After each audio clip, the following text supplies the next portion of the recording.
সামি খালিদ ভাই, এতদিন পর খুব মিস করছি, থ্যাংক ইউ সো মাচ। ভাইয়া মাইক্রোবায়োলজি নিয়ে একটা প্রজেক্ট, আপনার হেল্প নিতে চাই, আমি নেত্রকোনাতে থাকি। ভাই I know nothing about microbiology, কিন্তু আমার পরিচিত একজন আছেন। উনি হচ্ছে উনি মাইক্রোবায়োলজি থেকে পিএইচডি করতেছেন, so he is a legit scientist. উনার নাম হচ্ছে হাসানুজ্জামান শ্যামল। ভাইয়ের সাথে আমার কথা হয় মাঝে মাঝে, খুবই খুবই হাম্বল পার্সন উনি, আমার অনেক অনেক অনেক অনেক সিনিয়র। বাট উনি আমার আপনি করে ডাকে।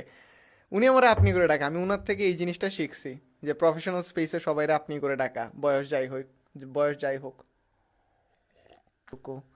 হ্যাঁ, চশমা আর এক ফোঁটা পানি নিয়ে কোষের মতো অনেক কিছু দেখা যায় আমার আইডিতে। আমি বুঝতে পারিনি আপনার কমেন্টটা।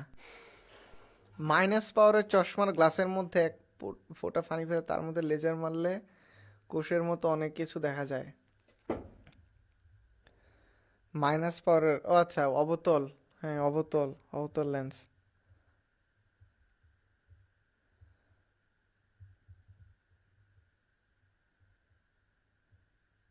কোষের মতো অনেক কিছু দেখা যায়, আমি আসলে বুঝতেছি না এটা। থেকে লেজার মারতেছেন, কোন দিক দিয়ে পানি ফেলতেছেন, এটা এটা তো না বুঝে। অতিরিক্ত পানি খাওয়া কি ভালো? অতিরিক্ত খাইতেছি না, আমার যতটুকু নেসেসারি ততটুকুই খাচ্ছি, অতিরিক্ত চাইলেও খাইতে পারি না।